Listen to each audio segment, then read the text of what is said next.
Pues nuevamente buenas noches a todas y todos quienes nos acompañan en esta sesión. Sean bienvenidas y bienvenidos a este conversatorio que se titula Más gas o más vida, el debate sobre el fracking. Este foro está organizado y convocado por el Movimiento Socialista del Poder Popular y también por la Coordinadora Nacional de Usuarias y Usuarios en Resistencia, la CONUR, a quienes agradecemos también su presencia por acá. Eh, en distintos momentos se ha planteado que el gas natural obtenido mediante la fracturación hidráulica o fracking puede representar una oportunidad para fortalecer la seguridad energética del país. Sin embargo, también existen preocupaciones importantes relacionadas con los impactos ambientales, sociales, económicos y también climáticos de esta técnica. Por eso, en esta conversación vamos a analizar este tema desde distintas perspectivas para poder contribuir a un debate informado sobre el futuro energético de nuestro país. En ese sentido, pues agradecemos la presencia de nuestros ponentes, el doctor Luca Ferrari y la doctora Leslie Solís. Les comparto que el doctor Luca Ferrari es doctor en Ciencias de la Tierra por la Universidad de Milán, actualmente investigador titular en el Instituto de Geociencias UNAM en el campus Juriquilla. Es investigador nacional emérito, miembro de la Academia Mexicana de Ciencias y fellow de la Geological Society of America. Ha sido presidente de la Unión Geofísica Mexicana. En 2015 obtuvo el Premio Universidad Nacional en la categoría de investigación en ciencias exactas. Entre 2020 y 2024 fungió como co-coordinador del Programa Nacional Estratégico sobre Energía y Cambio Climático en CONACYT. Además, su tema principal de investigación ha sido la geología de México con aplicaciones para la exploración de recursos geotérmicos y minerales. Desde 2005 también se ha dedicado al análisis del sistema energético nacional y global y las implicaciones para el futuro y la sustentabilidad. Sobre estos temas imparte regularmente conferencias en universidades y centros de investigación públicos y privados de todo el país, además que ha publicado 2 libros y un centenar de artículos de divulgación. Entonces, doctor Luca, te dejamos la palabra durante 30 minutos y te aviso cuando falten 5 minutos para cerrar esta primera ponencia. Gracias. Sí, gracias. Ahora sí, pero no puedo compartir. Si me dan la posibilidad de compartir la presentación o, o quieren que lo haga sin diapositiva, no sé.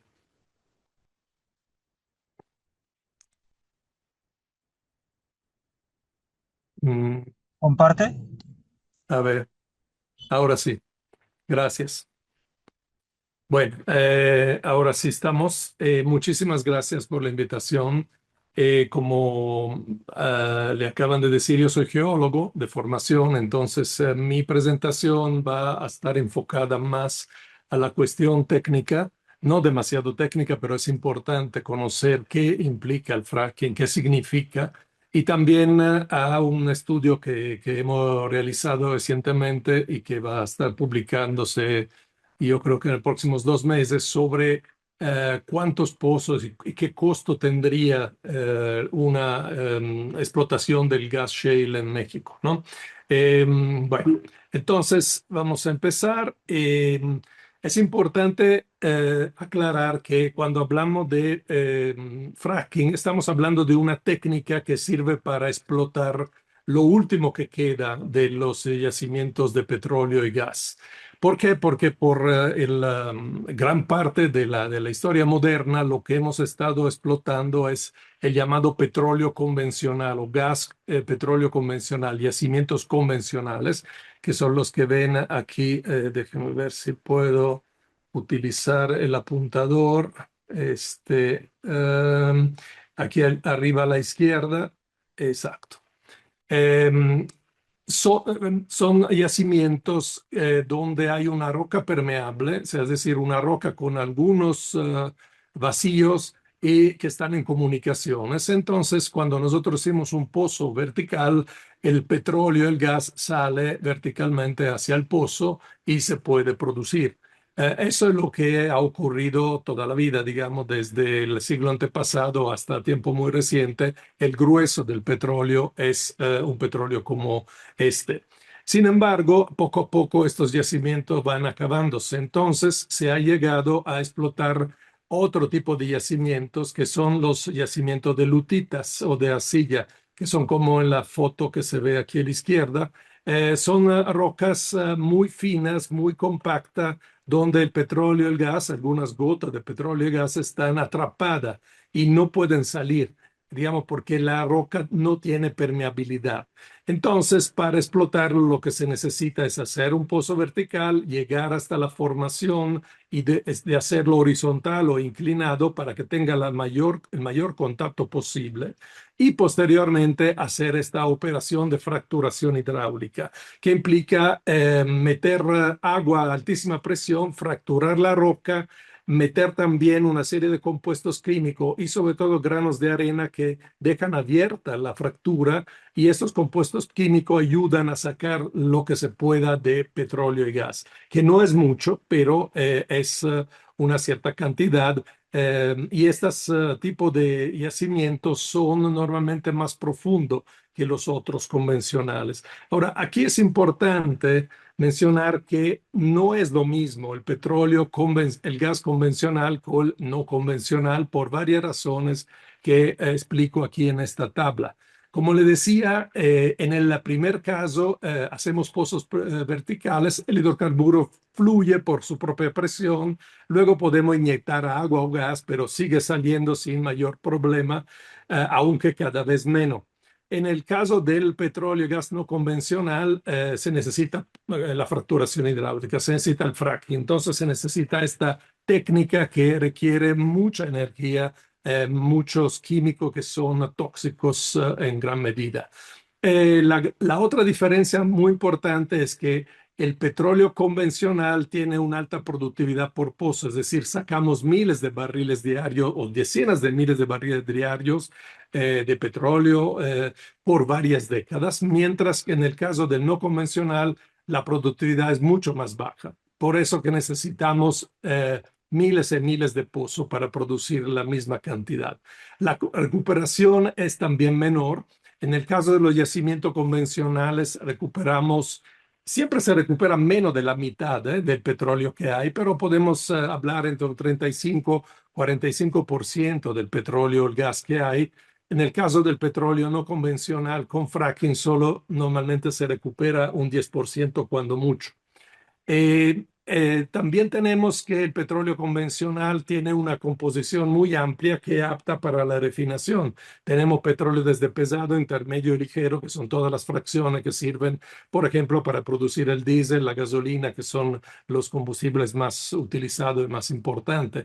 En el caso del petróleo que se extrae con fracking, es un petróleo muy ligero. Un petróleo que no se puede refinar así como está, sino necesita mezclarse con petróleo pesado. Y finalmente está el costo. O sea, tenemos un petróleo muy barato. Hasta al menos el siglo pasado, el petróleo convencional no pasaba de los $25 al barril. Ahora ha aumentado muchísimo, pero digamos en general sigue siendo mucho más barato que el petróleo de lutita, o sea, el petróleo, el gas que se extraen con fracking, que puede costar la pura extracción entre 60, incluso ahora $70 al barril.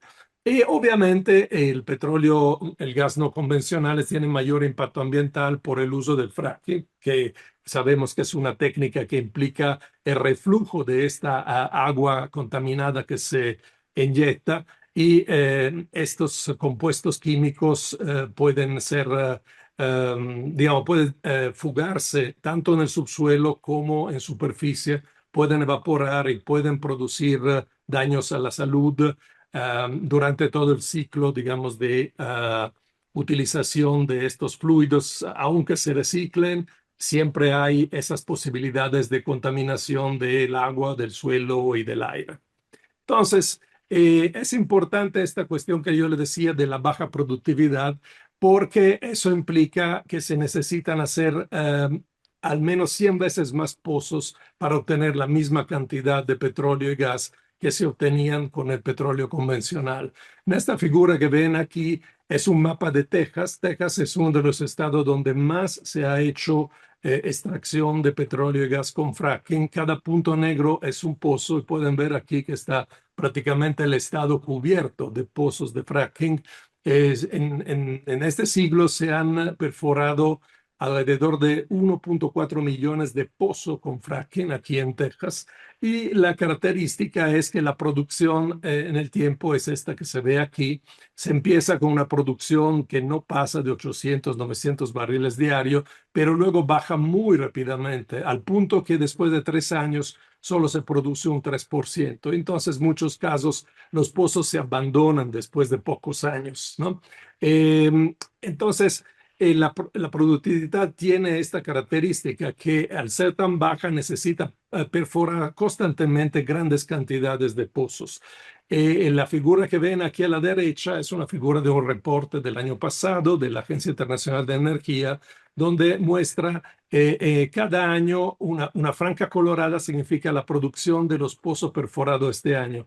Y se ve que si dejamos de perforar, la producción va bajando muy rápidamente y que en ese reporte también se menciona que el 76% de los 10.000 pozos de petróleo que se fracturaron y iniciaron su producción en 2025 en Estados Unidos son necesarios simplemente para compensar la disminución de los pozos existentes. Es decir, que eh, 3/4 partes de los pozos que se perforan sirven nomás para mantener la producción, no para subirla. Entonces, eso es el impacto muy grande que tiene el fracking.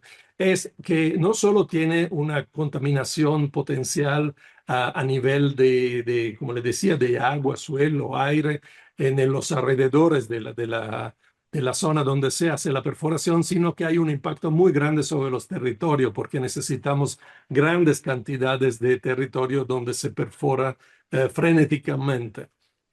¿Cómo llegó Estados Unidos al fracking? Porque Estados Unidos fue el primer país que eh, entró masivamente a la fracturación hidráulica para producir el petróleo.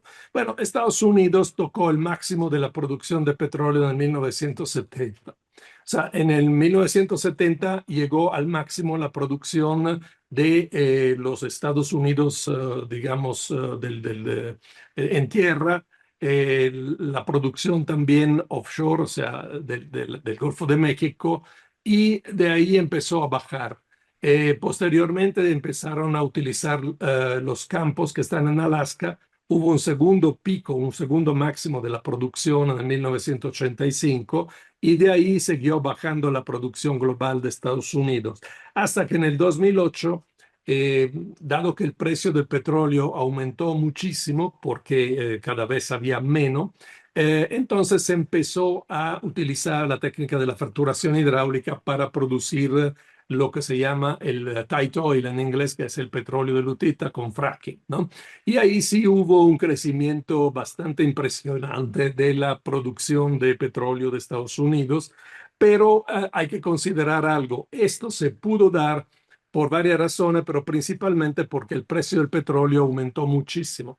El precio del petróleo hasta 2005 no pasaba de 30, $40 al barril. En 2008 llegó a $130 al barril, o sea, casi 5 veces, 4 veces. Y entonces una técnica como el fracking, que es muy costosa, se volvió de repente marginalmente rentable y esto permitió la producción masiva de petróleo y gas de lutita con fracking en Estados Unidos. Sin embargo, si uno va a ver la propia información de la Agencia de Información Energética de Estados Unidos, que produce gráficas, digamos, deportes mensuales, en febrero de este año, justo antes de empezar la guerra con Irán, Estados Unidos publicaba esta gráfica donde se ve que la producción de petróleo de Estados Unidos ha llegado a un máximo y la propia agencia de Estados Unidos preveía que a futuro iba ligeramente a bajar la producción. Hay que mencionar que la producción de gas y petróleo siempre sigue estas curvas como en campana, ¿no? Sube la producción hasta un máximo y luego va bajando. Esto funciona a nivel de un pozo, a nivel de un campo, a nivel de todo un país. Y por eso cuando se alcanza el máximo, el pico, famoso pico del petróleo, implica que después es cada vez más difícil y más caro extraer este petróleo. Entonces, bueno, aquí pueden ver la proyección que tenía Estados Unidos en febrero.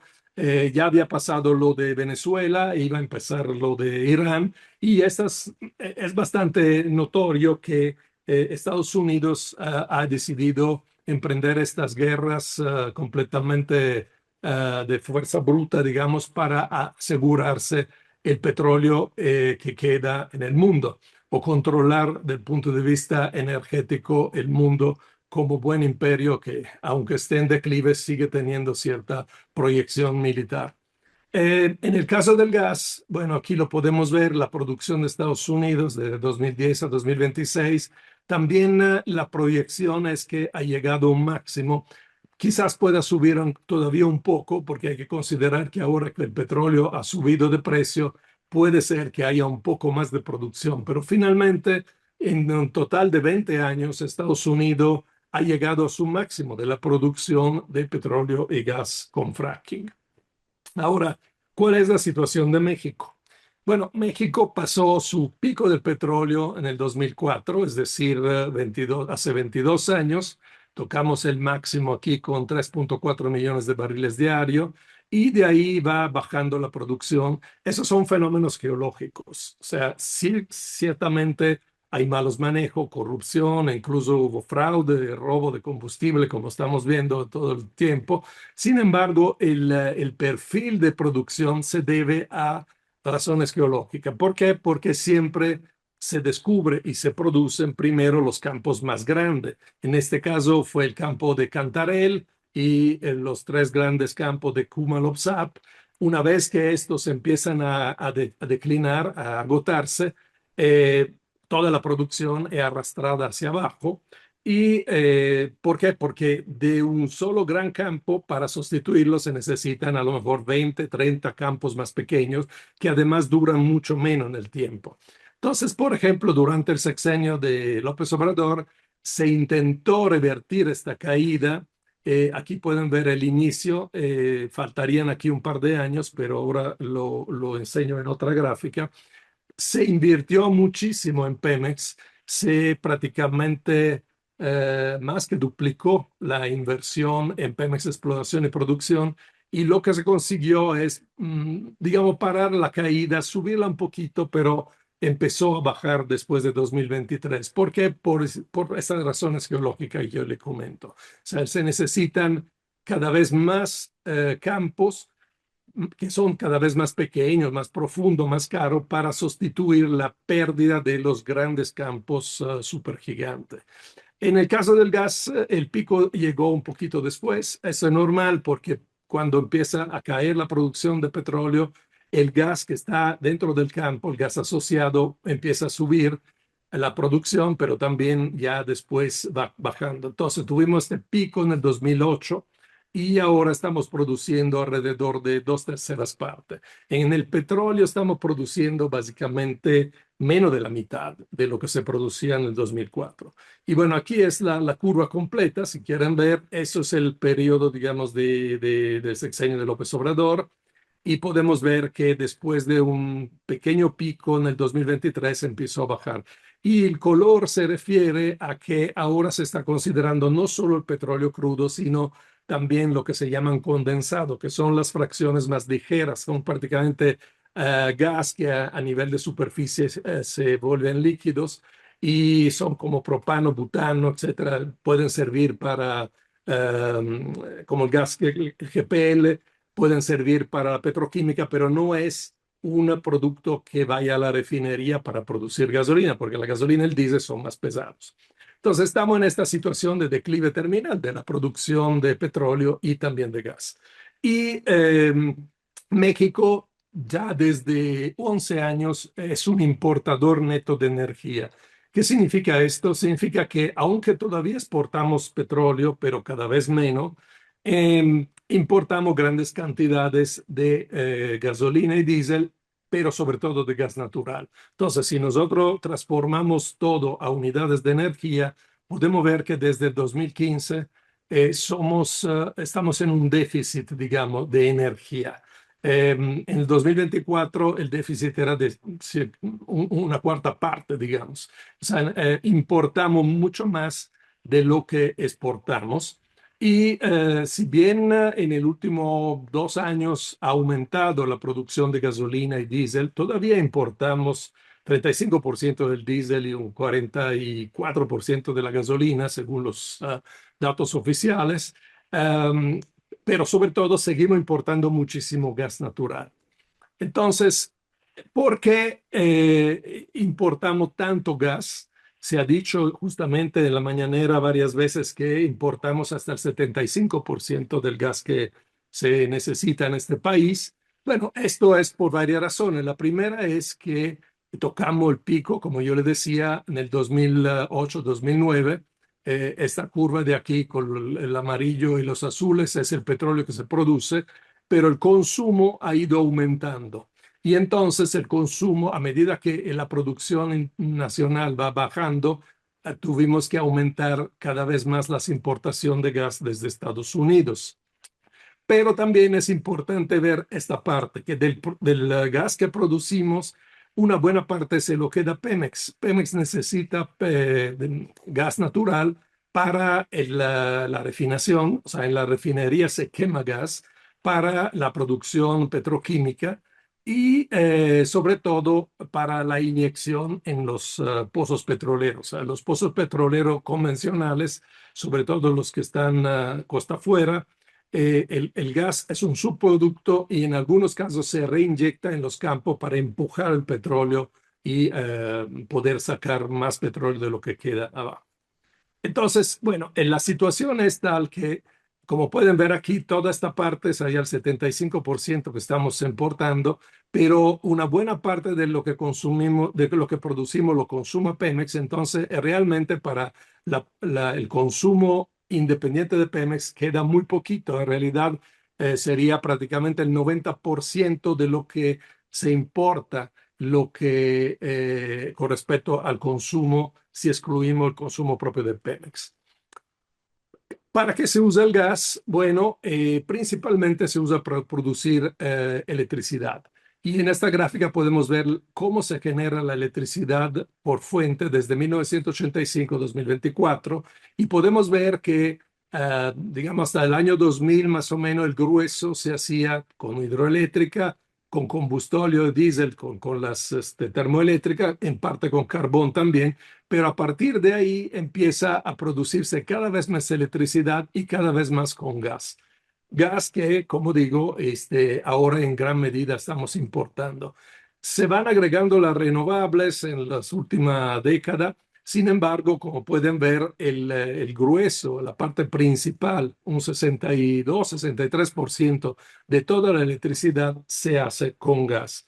Y eso es una política que respondió a varias razones. Bueno, de un punto de vista ambiental, el gas natural contamina menos que el carbón o con el combustóleo, pero sigue siendo un combustible fósil que produce gases de efecto invernadero, solo un poco menos que el carbón.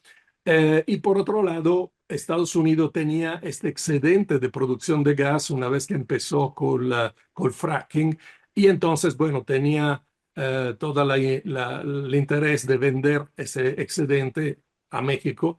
México construyó una red de gasoductos muy grande en 15 años. Se gastó muchísimo dinero para construir esos gasoductos que van de Estados Unidos a México.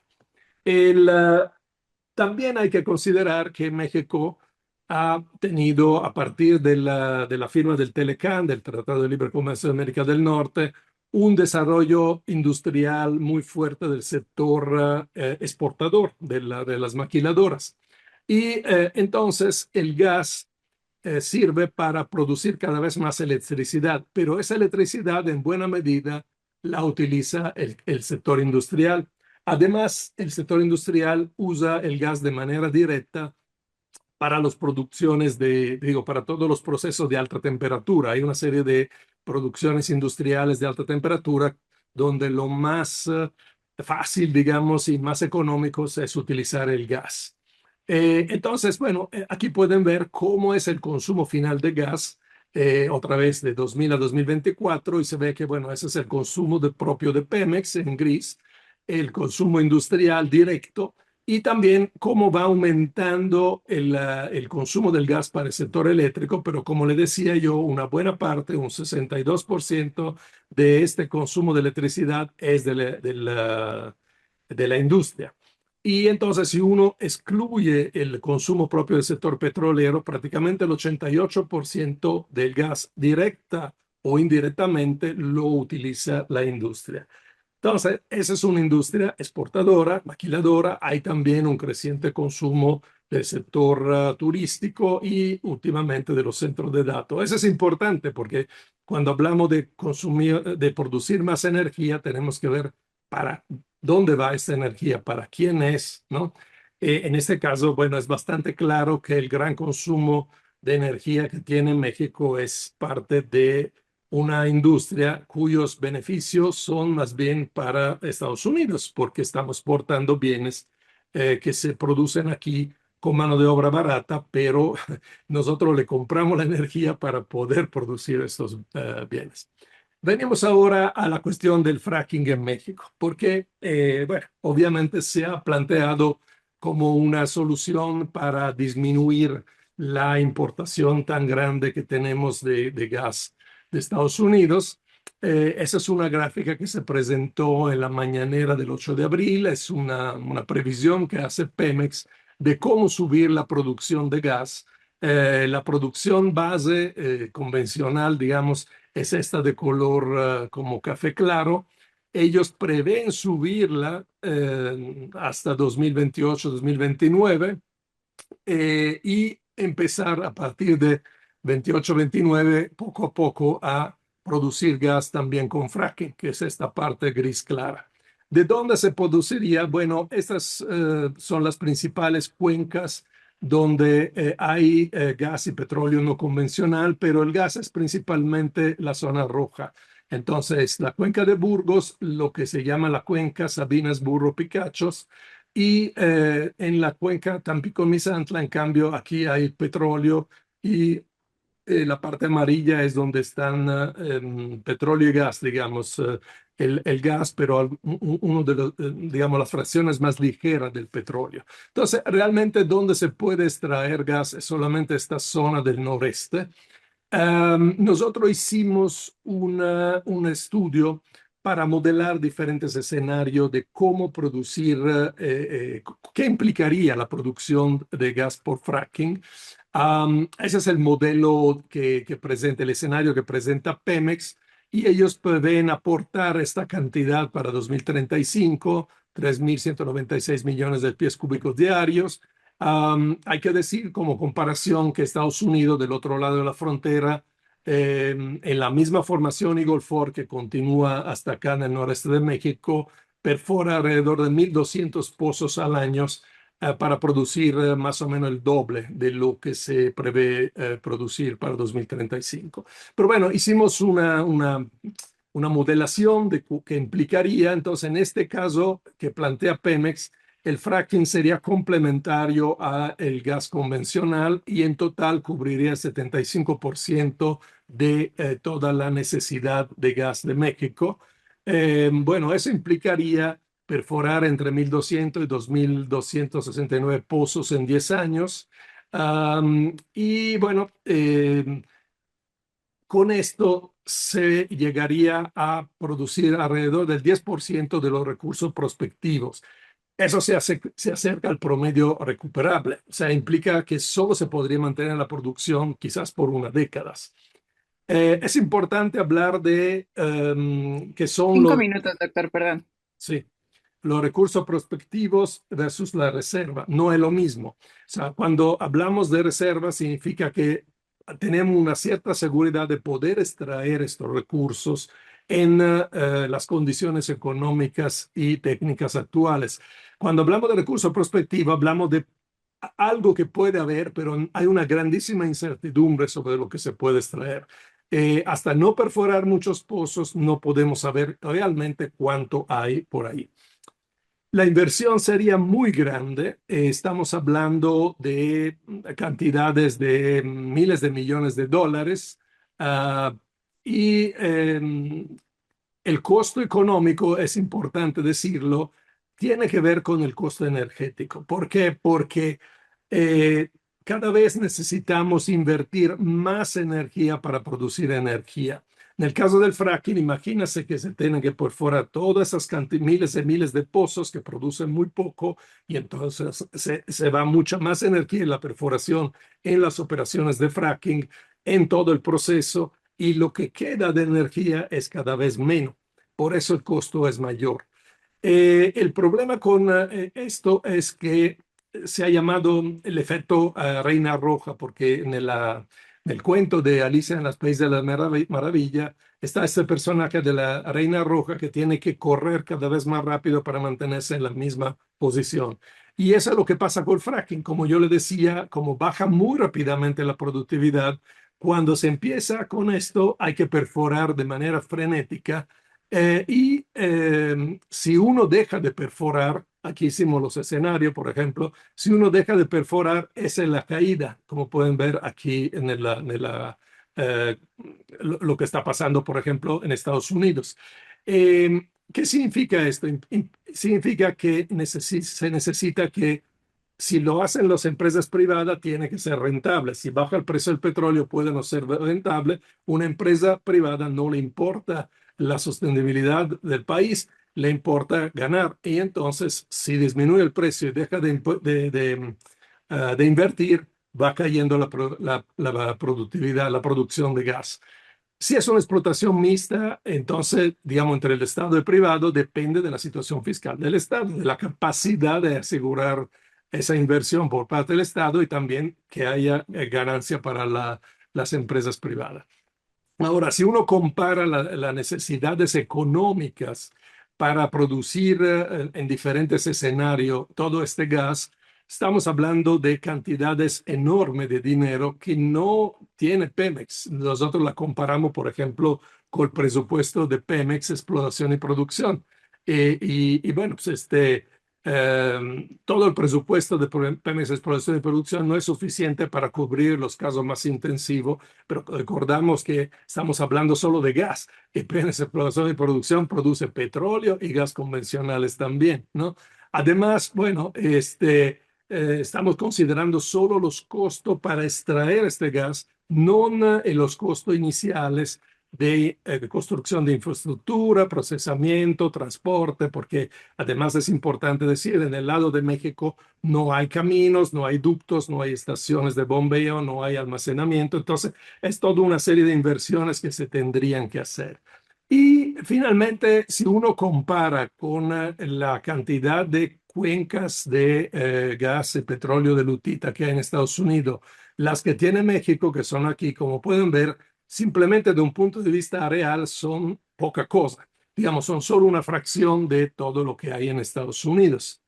Estados Unidos ha podido explotarlo por varias razones, incluso subsidiando, tanto en Estados Unidos como en Argentina, en la zona de Vaca Muerta, que ahora está teniendo un auge de petróleo y gas de lutita. El Estado, los estados y en general la federación han subsidiado de diferente forma el fracking. Entonces, es realmente dudoso si podría valer la pena que México entrara a este recurso, que es un recurso muy caro, además de todos los impactos ambientales de los cuales seguramente Leslie va a hablar, para una solución que podría realmente durar solo unos cuantos años a un costo muy elevado. Y tenemos una experiencia previa, que es la de Chicontepec. Aquí en la parte norte de Veracruz y en la Huasteca, entre 2002 y 2015 se hizo este gran proyecto que Pemex habló aceite terciario del Golfo.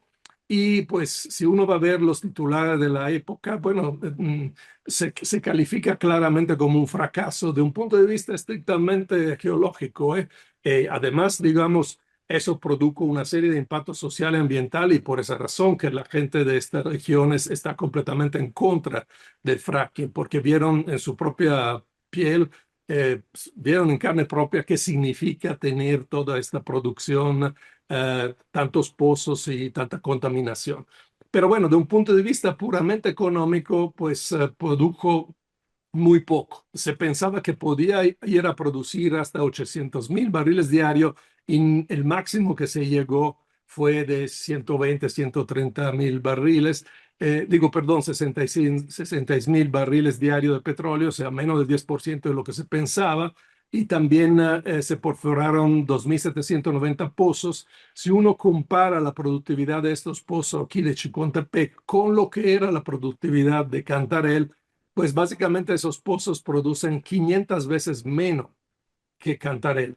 Entonces, realmente es, de un punto de vista técnico y geológico y económico, pues resulta realmente muy dudoso saber si vale la pena que se pueda, digo, entrarle al fracking, tanto para gas como para petróleo en México.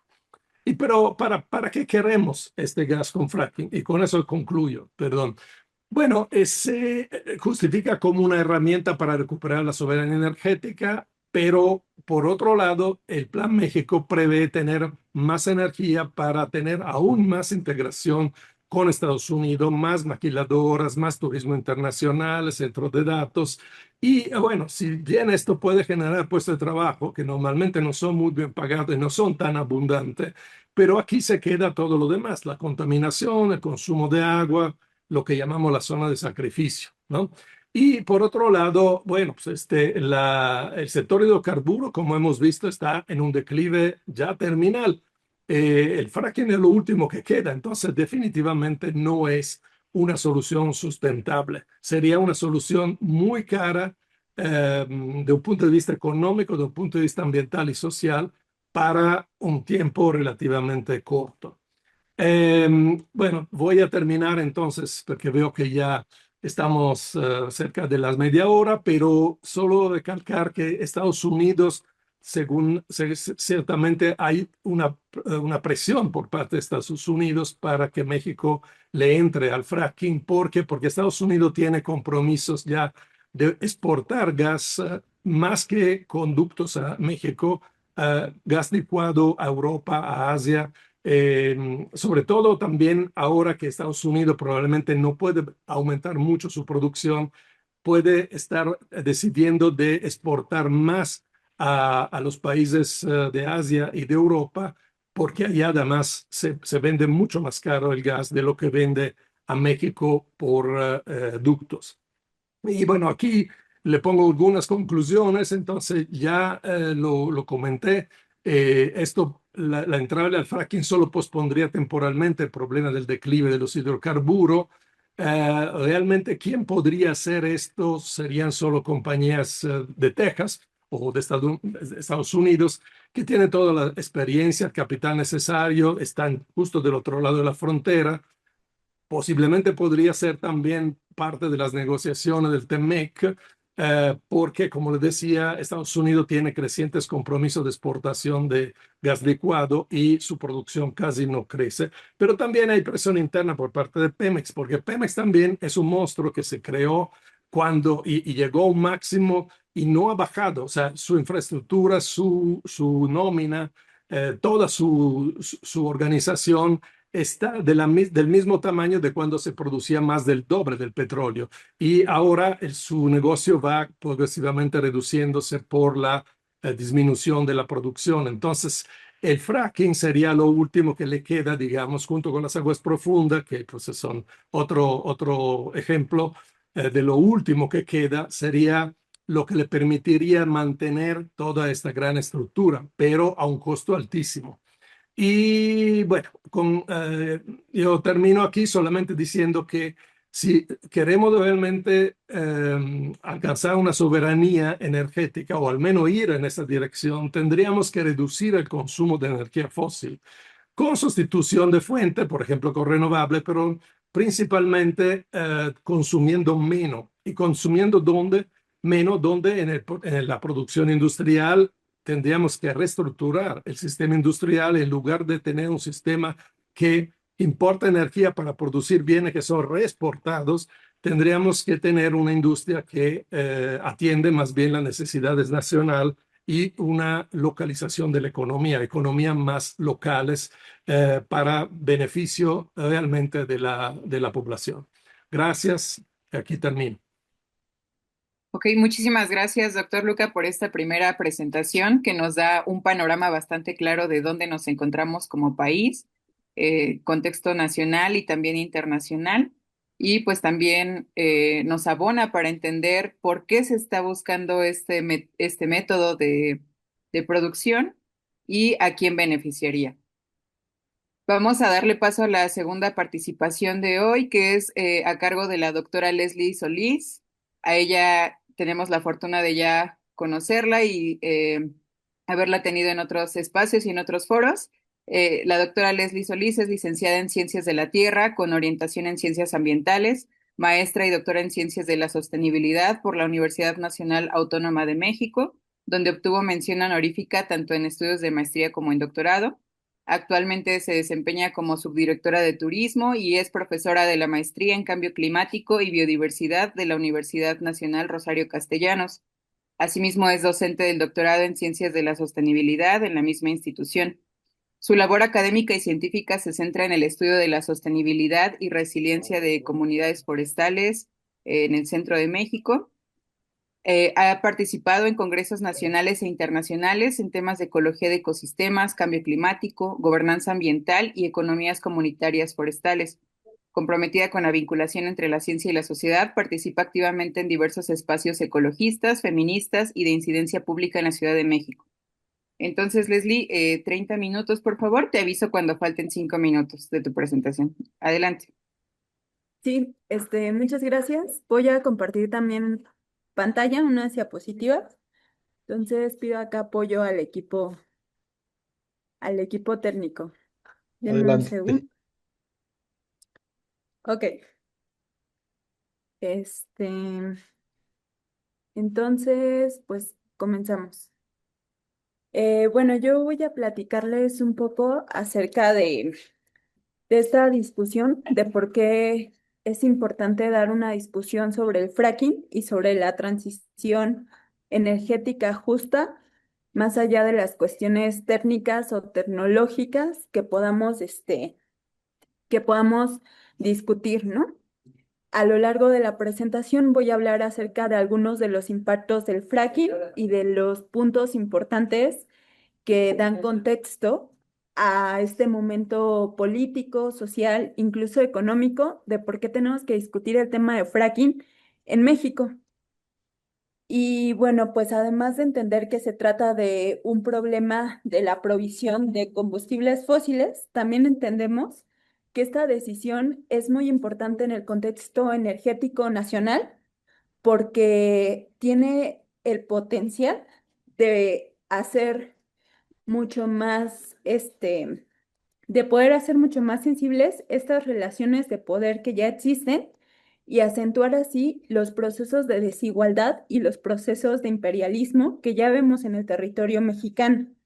Cuando damos la discusión sobre fracking, además de poder entender cuáles son los beneficios y quién gana con estos beneficios, quién asume sus beneficios económicos, sociales, políticos, también tenemos que hacernos la pregunta de quién está pagando los impactos y a quién le corresponde reparar los daños como consecuencia de esta técnica. Al mismo tiempo, vivimos en un territorio que ya de por sí vive una crisis ecológica y climática bastante pronunciada. Tanto es así que tenemos muestra de muchísimos conflictos ambientales en el territorio mexicano, ¿no? Y en ese contexto tenemos que analizar si apoyamos esta propuesta de transitar hacia el fracking o no.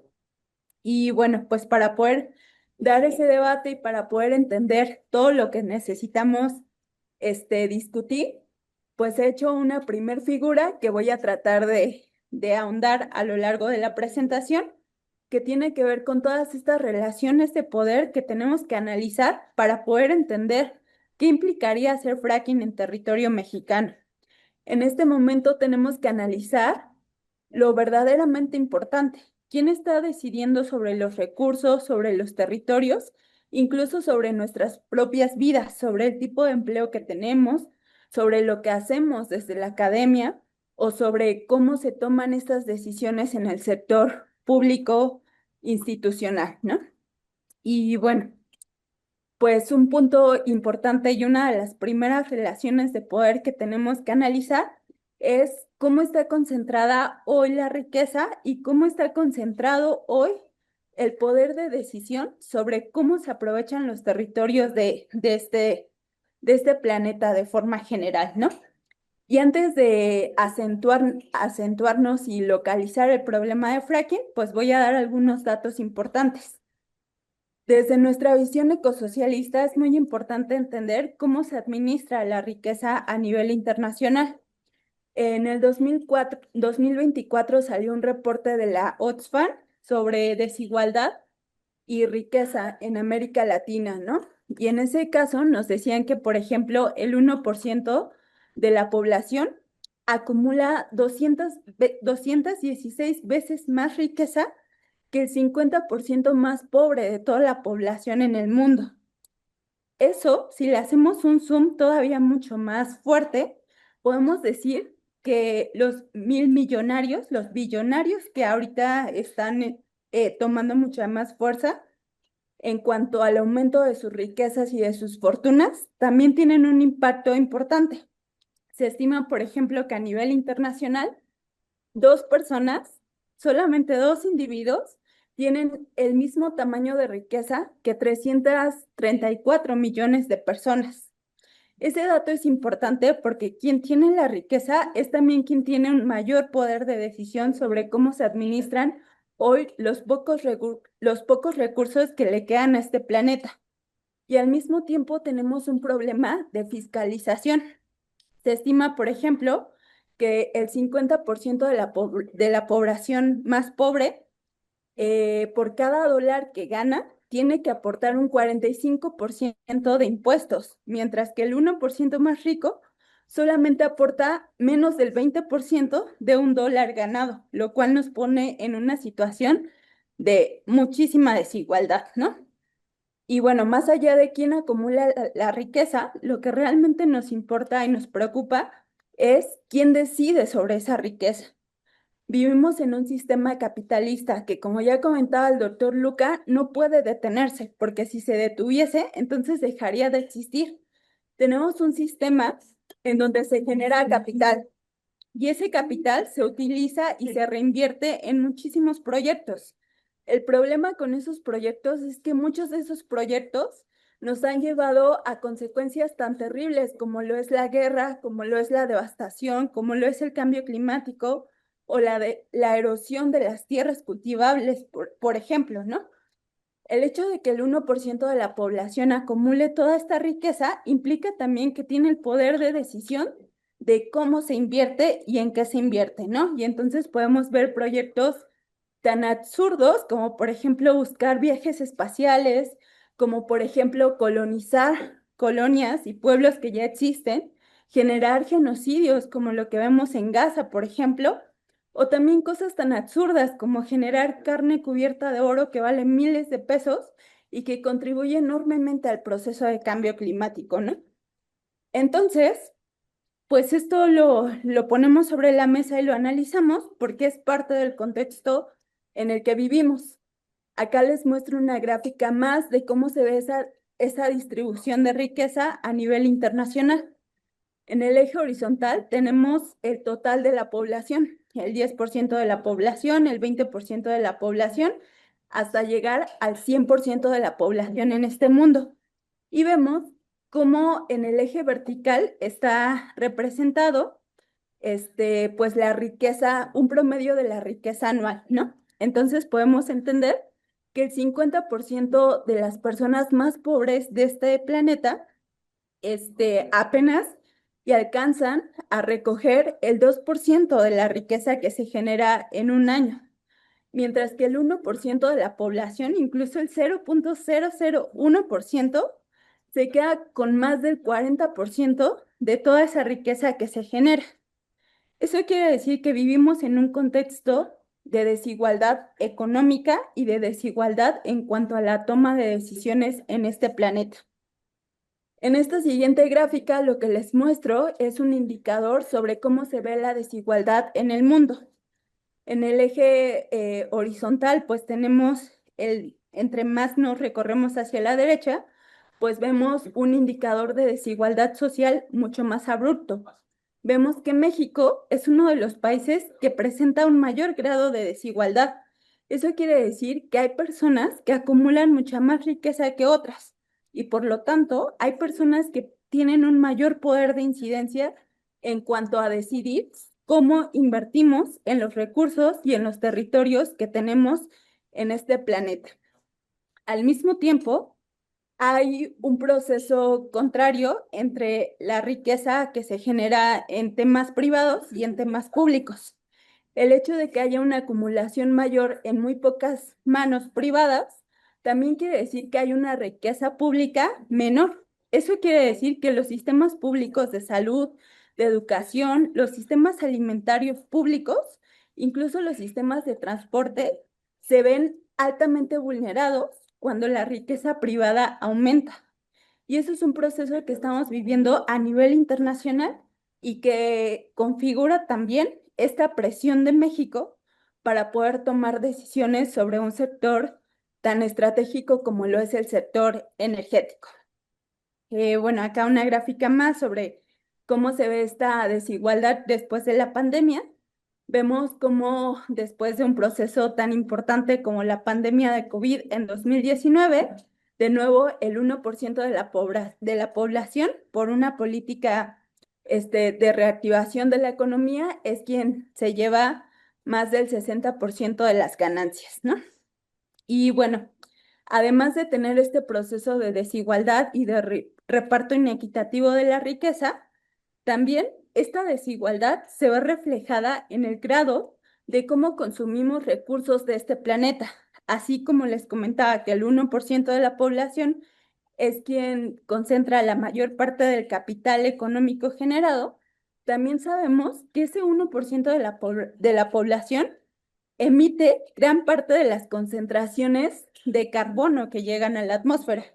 Y como ya hemos comentado en foros pasados, nos preocupa la concentración de carbono que hay en la atmósfera porque eso provoca un calentamiento global que trae consecuencias hacia todo el globo terráqueo, no solamente a quienes están emitiendo, ¿no?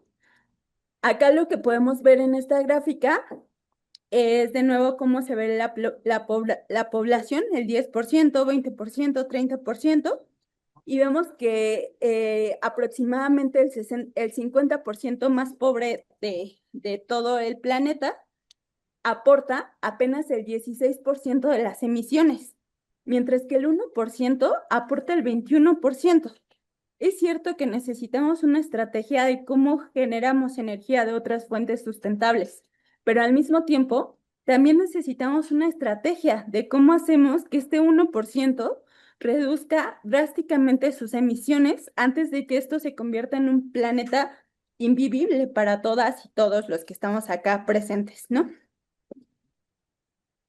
Acá les muestro un mapa de forma general sobre quiénes son los países que más emiten, porque entonces tendremos que preguntarnos si esos países que hoy son los que más CO2 emiten y que por lo tanto contribuyen más a este problema planetario como lo es el cambio climático, están haciendo un proceso de mitigación y de adaptación. Porque si pensamos en hacer fracking en México, también tendremos que pensar en procesos de restauración de los ecosistemas, en procesos de mitigación y en procesos de adaptación hacia las nuevas condiciones, ¿no? Y vemos acá cómo Estados Unidos y China son efectivamente dos de los países que más emiten que más contribuyen a la emisión de carbono a la atmósfera. Pero si hacemos denme un segundo. Pero si hacemos un poco más de zoom y tratamos de entender no solamente en qué situaciones geográficas, en qué localidades geográficas se emite el CO2, sino cómo esas contribuciones de carbono hacia la atmósfera son consecuencia de la provisión de mercancías y de servicios, la cosa cambia un poco, porque entonces tendremos que analizar en dónde se está emitiendo el carbono necesario para que países como Estados Unidos, como China, como cualquier país en el mundo, pueda tener en promedio las condiciones de vida que hoy tienen o las condiciones de vida necesarias para subsistir, ¿no? Estamos hablando, por ejemplo, de todas aquellas mercancías necesarias para resolver la vida, alimentos, ropa, incluso cuestiones de ocio, ¿no? Y si hacemos ese análisis, pues vemos cómo Estados Unidos es uno de los países que más carbono emite, porque el modelo de vida que se tiene en promedio en este país es muchísimo mayor que lo que emiten otros países como China o como el promedio en el mundo, ¿no? Entonces, y bajo ese contexto, pues tendremos que pensar o tendremos que analizar la decisión de fracking en cuestión de si esos países que son hoy los que más están emitiendo, de verdad son los países que más están mitigando o que más están contribuyendo a restaurar los ecosistemas que se dañan o los procesos planetarios. Y lo que vemos es que no es así. Tan solo Estados Unidos, que ya hemos comentado, es uno de los mayores emisores de carbono en todo el globo terráqueo. En los últimos años ha iniciado ha iniciado más de 400 intervenciones militares a lo largo de todo el globo terráqueo y en los últimos años ha generado pues las máximas guerras que han tenido impacto sobre la emisión de carbono, ¿no? Acá les pongo algunas, como por ejemplo la invasión que se da en Afganistán en el 2001, lo que ocurre en Irak en 2003, y por supuesto las últimas invasiones hacia pueblos como el de Gaza, como el de Siria, como el de Yemen, ¿no? Es importante decir que las contribuciones de carbono que les he presentado anteriormente no incluyen las contribuciones de la industria militar, que se estima es una de las que más contamina o de las que más aporta a la cuestión de cambio climático, ¿no? Y además de eso, no hablamos de Estados Unidos como una cuestión abstracta, o sea, estamos diciendo que Estados Unidos es uno de los que más emite, porque además de tener un modelo de vida que tiene una contribución bastante fuerte en cuestión de emisiones, también en estos países desarrollados, en Estados Unidos en particular, tenemos un porcentaje de la población que emite gran cantidad de CO2 a la atmósfera como consecuencia del consumo doméstico, es decir, de todas las necesidades que utiliza para poder hacer el día a día, por ejemplo, las cuestiones de transporte, las cuestiones de vivienda, las cuestiones de alimentación, de salud, pero también porque tiene el potencial de decidir cómo se ocupan esas inversiones de capital, que como ya he mencionado anteriormente, hoy están basadas en la ganancia, en poder masificar los beneficios económicos y dejar de lado todos los impactos ambientales y todos los impactos hacia la salud humana. En esta estimación que les muestro acá, de nuevo vemos cómo el 50% más pobre de la población global mundial necesita aproximadamente 1.6 toneladas, 1.6 toneladas de carbono para poder mantener su estilo de vida. Mientras que denme un segundo.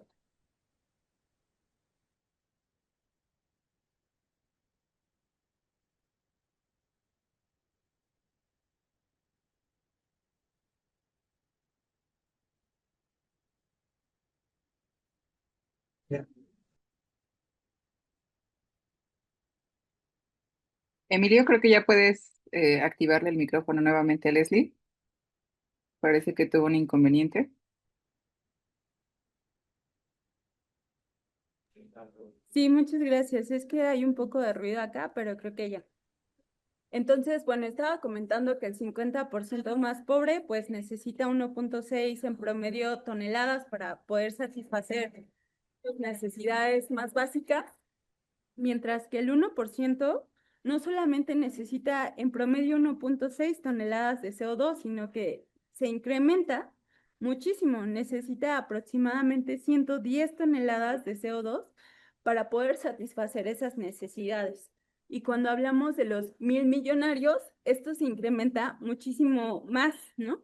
Por eso decimos que el capital acumulado en muy pocas manos es un tema muy importante, porque ese capital contribuye en una mayor responsabilidad a todos los efectos y a todos los impactos que vemos en los ecosistemas, pero además tiene el poder de decisión sobre cómo se manejan los recursos que hay en ese territorio. Y en un planeta en donde hemos rebasado 7 de los 9 límites planetarios, ¿quién decide hoy sobre la energía y sobre los territorios? Es una discusión que tenemos que dar, sí o sí, para poder tomar una decisión, ¿no? Y bueno, acá nada más a grandes rasgos, pues recordando cómo se ve el impacto de un proceso planetario, como lo es el cambio climático, ¿no? Acá tenemos dos escenarios, uno, digamos, optimista, en el sentido de que la temperatura promedio global se eleve 2.6 grados en promedio, y otro mucho más pesimista, en donde la temperatura se eleva aproximadamente 8 grados centígrados, lo cual, como ya hemos comentado también en sesiones anteriores, haría imposible la vida como hoy la conocemos, empezando por la provisión de alimentos disponibles para abastecer a todas las personas que habitamos este planeta, ¿no? Y además de eso, vemos y sabemos cómo estos impactos son distribuidos de manera también diferenciada en el globo terráqueo. Tal vez México no es uno de los países que más emite, pero sí es uno de los países más altamente vulnerables al cambio climático, empezando por la situación geográfica en la que en la que nos encontramos. Estamos en medio de los dos grandes océanos de este planeta, y si la temperatura promedio oceánica se eleva, nos hace altamente vulnerables ante los procesos meteorológicos. En esta gráfica podemos ver todos los impactos, tanto en cuestiones meteorológicas como en temas de abastecimiento de alimentos y, por supuesto, en daños a la salud asociados al cambio climático. Esto quiere decir que quien decide hoy sobre la energía no solamente decide sobre el futuro energético del mundo, sino también tiene la capacidad de decidir sobre todos estos impactos que vamos a tener que vivir sí o sí, porque compartimos una misma atmósfera, un mismo océano, un mismo planeta, no tenemos un segundo planeta, ¿no? Y bueno, pues ahora aterrizando un poco más a cómo se ven estos procesos de desigualdad global, a estos procesos planetarios que hemos rebasado y que hemos intensificado tanto en el planeta, pues hay que aterrizar un poco a cuál es el contexto de México, ¿no? Acá lo que les muestro es una investigación que hace el Instituto Nacional de Ecología y Cambio Climático de México acerca de cómo se ven las cuencas en el territorio mexicano y cómo las presas que están distribuidas en todo el territorio están ya bajo un estrés hídrico importante que está asociado a los cambios de precipitación que tenemos en el territorio. Vamos a enfocarnos justamente en la parte donde se plantea hacer fracking y vemos cómo estas presas que existen acá son importantes cuando hablamos de fracking, porque como ya explicó el doctor Luca, necesitamos muchísima agua para poder hacer estas perforaciones y vemos cómo hoy la mayor parte de las presas que están acá, la mayor parte de los cuerpos de agua superficial que están en esta zona ya presentan un grave estrés hídrico, ¿no? Vemos cómo los puntitos están de color naranja o rojo, incluso amarillo, en donde tenemos un estrés medio. Si nosotros pensamos hacer fracking en esta zona, tendríamos para empezar una gran limitación sobre el agua disponible que hay en esos territorios. Y ocupar agua superficial para hacer fracking implica que esa agua no va a estar disponible para para las poblaciones que habitan ahí, ¿no? Además de eso, cuando pensamos en todos los impactos que puede tener los desechos tóxicos del fracking, que bueno, también ya hemos comentado que hasta ahora pues hay dos posibilidades. Una es enterrar esos cuerpos de agua en el subsuelo con la posibilidad de que puedan contaminar acuíferos, o la otra es generar albergas gigantes de residuos, de jales, ¿no? Un poco como los jales mineros que existen. Para que nosotros podamos plantear si eso es sustentable o no, tenemos que pensar qué pasa en el contexto de México. Tenemos evidencia de que esos residuos son tratados de forma eficaz, o más bien, la historia del territorio nos enseña que en México pocos son los casos en donde las empresas se hacen responsables de los efectos y de los impactos sobre la salud humana y sobre los ecosistemas. Tanto es así que les pongo acá la imagen, por ejemplo, de lo que ocurre en el río Sonora, bueno, de lo que ocurrió en el 2014 cuando tenemos este derrame excesivo de jales mineros como consecuencia de las lluvias torrenciales que sucedieron en ese año, ¿no? En este contexto, estamos a más de 12 años de ese fenómeno o de ese impacto tan drástico, de ese ecocidio, y aún así no hemos generado en principio ni siquiera que la empresa tenga una sanción, que la empresa se pueda hacer cargo de todo el daño ambiental que generó. Y además de eso, no es suficiente con poder pagar el daño ambiental o el daño en la salud humana. Necesitamos también desde la academia hacer procesos de restauración efectivo, lo cual requiere investigación, tecnología y monitoreos que a veces son muy caros y que muchas veces no son prioridad para el contexto académico, ¿no? Además de eso, también sabemos que en el territorio mexicano hay muchísimos casos de pasivos ambientales. La Semarnat tiene una plataforma abierta que cualquier persona puede consultar sobre aquellos puntos en donde se han presentado derrames como consecuencia de los hidrocarburos e incluso aquellos puntos que han necesitado una remediación de suelos, ¿no? Acá les muestro en específico lo que sucede en la región de Tamaulipas. Todavía no transitamos a poder hacer un aprovechamiento de fracking. Lo único que hemos aprovechado hasta ahora son los hidrocarburos convencionales. Y miren cómo está distribuido el impacto en esta zona. Tenemos muchísimos pasivos ambientales en esta región en donde se va a hacer fracking. Creo que necesitaríamos primero pensar en una estrategia de cómo reparamos lo que ya existe, ¿no?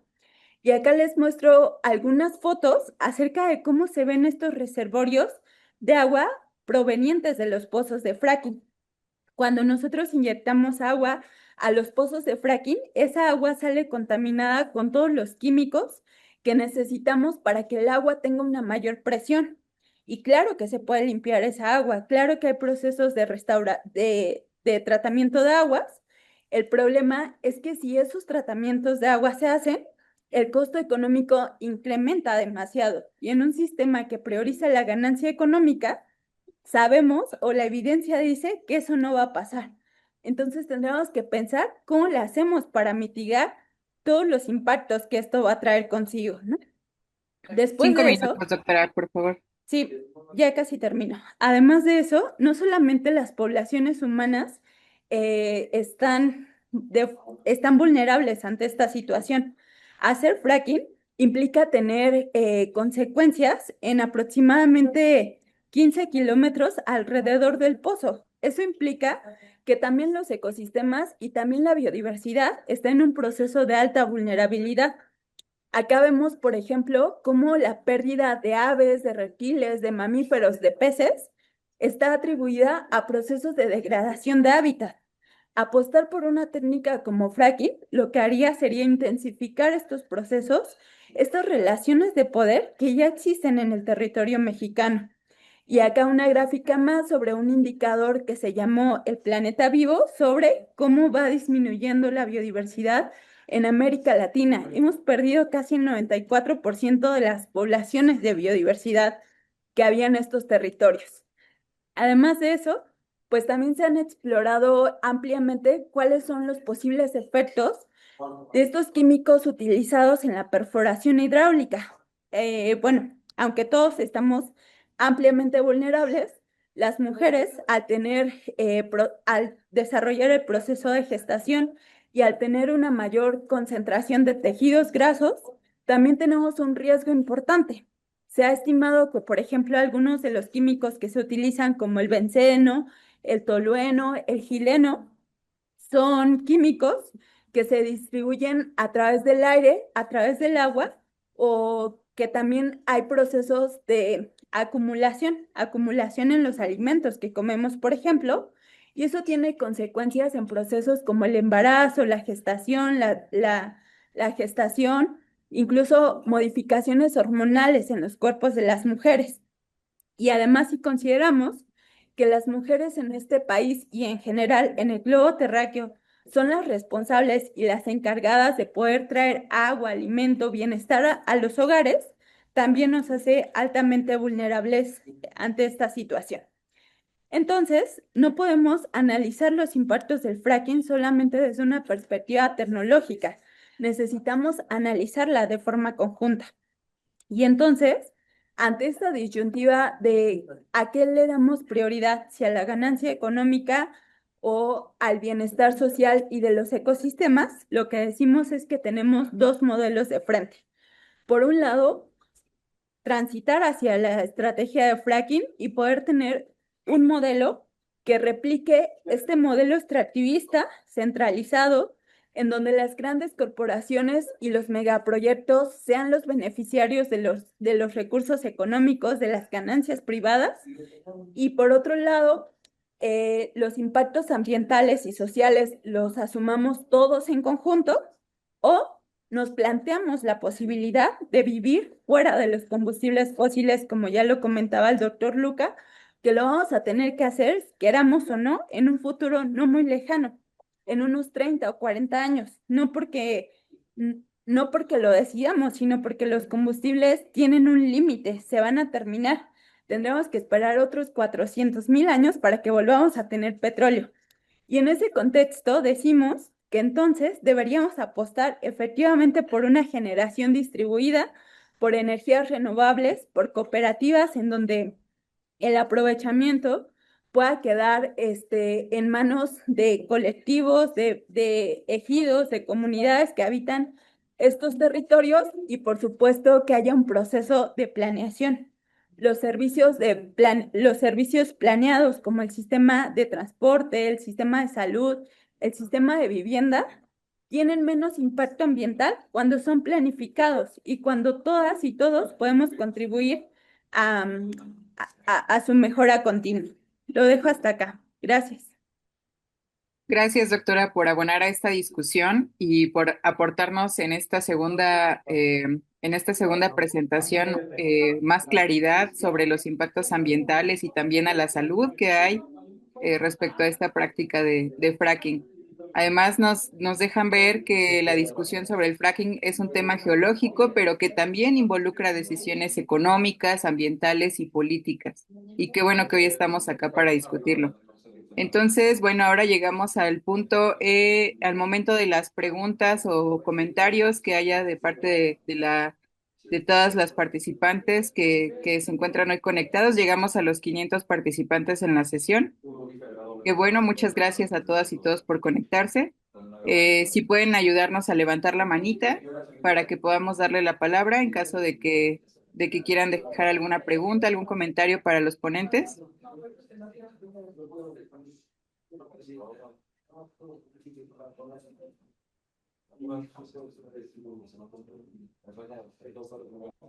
Héctor, adelante, por favor. Emilio, si nos ayudas a encender el micrófono de Héctor, por favor. Hola, mi pregunta es, la otra vez hubo un debate donde estaba Ángel Valderas Puga y él, pues, no me convenció, en el asunto de que él impulsa el fracking, porque él planteaba al final del debate, pues no dio ninguna razón, solamente dijo lo siguiente: hace falta energía y entonces yo no quiero, yo no estoy aquí apoyando la fractura hidráulica, pero sí le quisiera preguntar a los que están en contra de la fractura, cómo vamos a solventar la falta de energía, y cómo vamos a plantear la soberanía energética sin la fractura. Entonces, es una pregunta para ustedes, aunque parte de la respuesta sé que es absurda esta pregunta, porque es una pregunta donde es obvio que no necesariamente la fractura significa soberanía energética.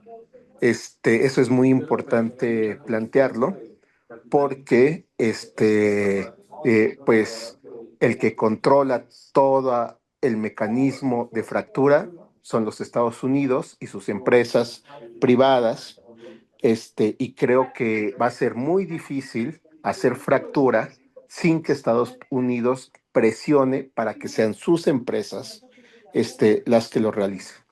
Pero bueno, sería esa la pregunta, ¿no? A ver qué pueden contestar. Nada más. Gracias, Ok. Héctor.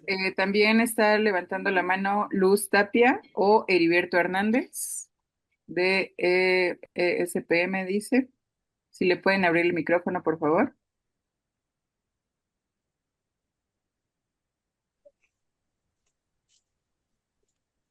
¿Sí me escuchas? Adelante. Sí, te escuchamos. Bueno, yo también hago la misma pregunta que Héctor. Creo que es importante también el tener el contexto de que, bueno, sí es básicamente lo que ustedes comentaron es importante, pero pues como no plantean soluciones a todo esto, sí creo que eso es lo básico, ¿no? O sea, plantear el problema para mí no es difícil, sino buscar las soluciones. Acuérdense que la dependencia que tenemos del gas de Estados Unidos ya se vio hace unos 3, 4 años cuando en invierno precisamente cerraron las llaves hacia México y aquí hubo una problemática muy seria porque se tuvo que recuperar la energía eléctrica en base a otro tipo de combustibles. Entonces, sí, está muy bien, nadie queremos el fracking porque contamina, porque lo que ustedes quieran. Pero ¿qué es lo que se va a hacer en este caso? Porque además el gas pues se utiliza también para el desarrollo del país, ¿no? No nada más para generar electricidad, sino para que el país se desarrolle mediante las empresas, ¿no? No hay otra, ¿no? Vivimos en el sistema capitalista, así como dicen, yo también lo critico, pero no tenemos otra opción, por lo menos a corto plazo. Y también la persona que habló primero, el compañero Luca creo que se llama, en sus gráficas no presentó los porcentajes de lo de la generación de energía eléctrica a partir de paneles solares y de termoeléctricas. Ese porcentaje yo creo que es importante, ¿no? Aunque sea muy poco, pero también cuenta. Y ahora también para lograr la autosuficiencia energética, pues sabemos que tampoco va a ser ni fácil, ni rápido, ni pronto, porque inclusive Alemania, que se supone que son de los países más desarrollados y que son muy ecologistas, así entre comillas, que todo lo llevan muy bien, pero ya están regresando también al carbón precisamente por la problemática esta que causaron los gringos en esa región por lo del suministro de gas ruso. Entonces, pues, más que plantear la problemática, yo creo que hay que plantear las soluciones, ¿no? Y para ir cerrando nada más mi comentario, pregunta, pues creo que también a la población en general nos corresponde hacernos cargo de nuestra huella ecológica. No se va mucho de las empresas y de que los países ricos producen muchos contaminantes y de que la población que tiene más recursos también genera mucha contaminación, pero en general, por lo menos en México, la gente de a pie, como yo y como muchos de ustedes, también generamos contaminantes y creo que eso no se está tomando en cuenta, ¿no? Somos muy consumistas, pero también muy poco ecologistas, ¿no? Generamos mucha basura, veamos en cualquier lugar que vayamos a la República, las playas, los bosques, donde sea, mucha basura la que se genera, los campesinos echan sus recipientes de agroquímicos a los ríos, etcétera. Entonces, no nada más los culpables son los grandes capitales, sino también la población, ¿no? Que tiene muy poca conciencia en ese sentido. Su huella ecológica también a su nivel es muy grande y de eso no se habla, ¿no? Como si siempre fuéramos nosotros las víctimas del capital y en ese sentido también somos, aunque a un nivel diferente, también somos cómplices, ¿no? De la problemática de generación, en este caso no de gases, de efecto invernadero, pero sí de mucha basura, ¿no? Que se va a los ríos, a los mares, etcétera, etcétera, por todos lados.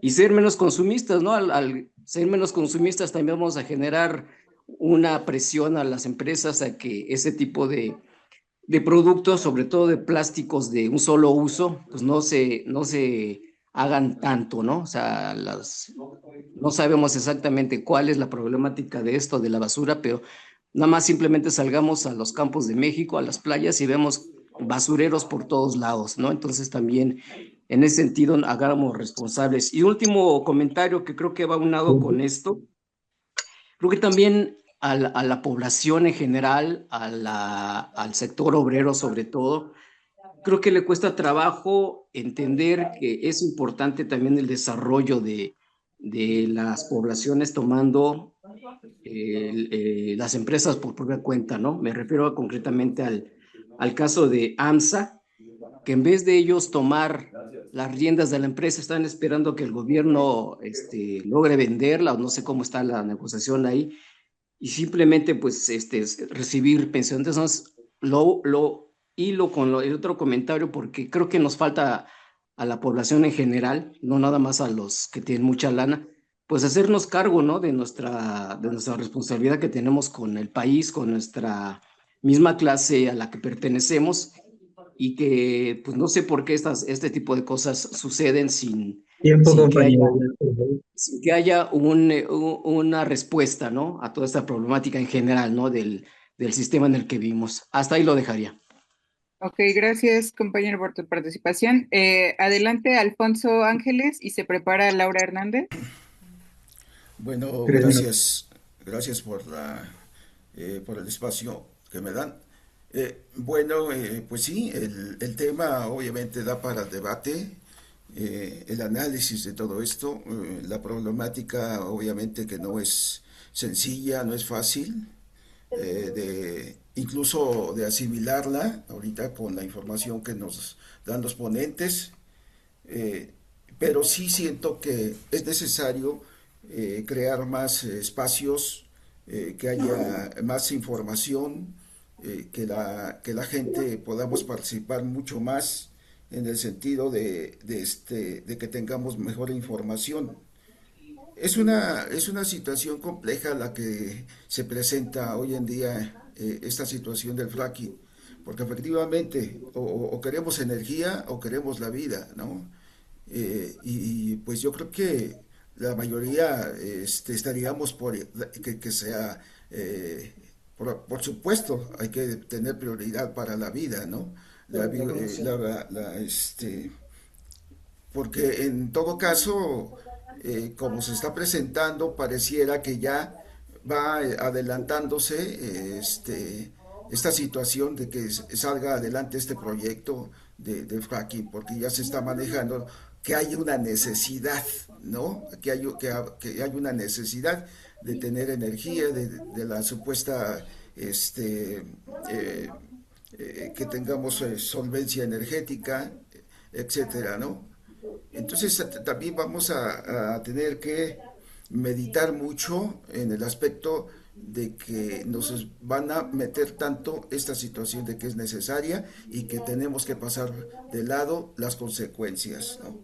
Entonces, por ejemplo, se dice que en la mañanera se dice que hay una manera un poco menos agresiva, ¿verdad? Que ya hay unas situaciones o herramientas más modernas en donde se hace menos agresiva esta práctica, ¿no? Yo quisiera preguntarle al doctor si es verdad que exista esta situación de que sea menos agresiva, que ya con nuevas tecnologías pueda ser menos agresiva esta práctica.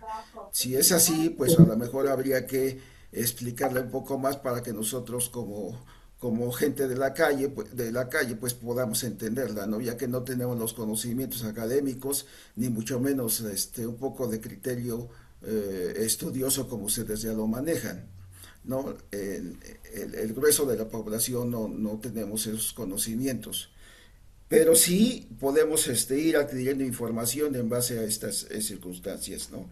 Entonces, pues sí, aquí viene la situación. Cada, cada quien va a tener su punto de vista, ¿no? En este aspecto. Eh, ya nos dicen, los que quieren ganar dinero, pues van a decir que pues, el fracking. Pero aquí hay una cosa muy clara que yo siento que debemos reflexionar, como lo dijo el profesor, el doctor. Tiempo al punto. Creo que va a salir más caro el caldo que las albóndigas, como se dice acá en la colonia, ¿no? O sea, si, se va a invertir mucho dinero, mucho capital para extraer unos cuantos barriles, ¿no? De gas y de petróleo.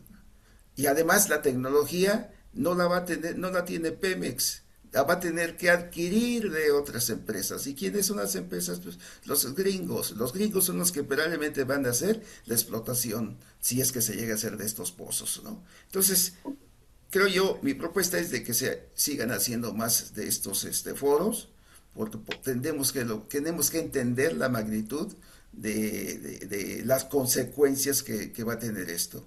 Y que tengamos que reflexionar, porque desde el, desde el gobierno posiblemente nos comiencen a tratar de engañar que sí es necesario y que no va a pasar nada, ¿no? O que lo que va a pasar va a ser muy leve. Bueno, Gracias. pues eso es todo. Gracias. Muchas gracias, Alfonso, por tu participación. Ahorita todavía hay 5 personas que están pidiendo la palabra, entonces les pediríamos que pudieran acotar sus participaciones si no están en desacuerdo de hasta 2 minutos y yo les aviso cuando sea el tiempo, igual para que nos dé tiempo de escuchar a los ponentes con el cierre. Entonces, seguiría Laura Hernández y se prepara Zoila y les aviso cuando sea tiempo, por favor. Adelante, Laura.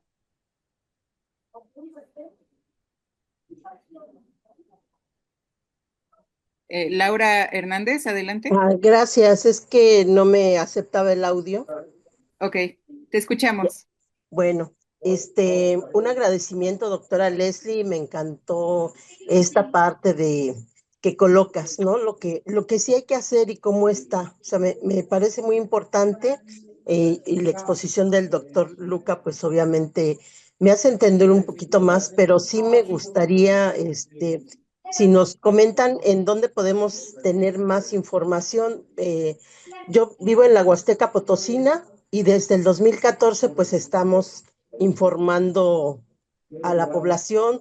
Soy del grupo que hicimos los primeros foros, que apenas íbamos entendiendo esta parte del fracking, pero también yo veo que hay una destrucción del medio ambiente, hay mucha deforestación, cuerpos de agua que están sucios. Ya lo decía el otro compañero, que esta parte pues tenemos nosotros también que hacer conciencia y tenemos que reflexionar sobre lo que tenemos que hacer, sí, no al fracking, y nos estamos organizando para que aquí no pase, pero también qué hacemos para que tengamos otro tipo de soluciones. Es cada quien personal, pero también lo que yo veo aquí que de repente se da un ambiente de confrontación entre la gente que sigue a Morena, el gobierno de México, y los opositores. Y creo que ese ambiente no ayuda en nada, porque lo que tendríamos que hacer es ahora sí que unirnos entre todos los que no estamos de acuerdo que sea el fracking y no ponernos de un lado o de otro, sino del lado de que podamos restaurar nuestros ecosistemas, de que podamos cuidar la biodiversidad y que vayamos haciendo las cosas Tiempo. para mejorar. Gracias. Muchas gracias, Laura. Zoila, te escuchamos y se prepara alguien que aparece como Samsung SMA 127M. Igual si nos pueden apoyar a poner su nombrecito, por favor. Zoila, adelante. Sí, buenas noches. Muchas gracias por la información tan puntual, el panorama que nos han dado. Mi pregunta sería la factibilidad del uso de la energía nuclear. Tenemos Laguna Verde. ¿Qué posibilidades podría ser por ahí para que tuviéramos nosotros una soberanía sobre la energía de nuestro país? Gracias. Buenas noches. Muchas gracias, Zoila. Eh, sigue Samsung SM y se prepara Marco Telles. Adelante, compañero o compañera que estás como Samsung SM.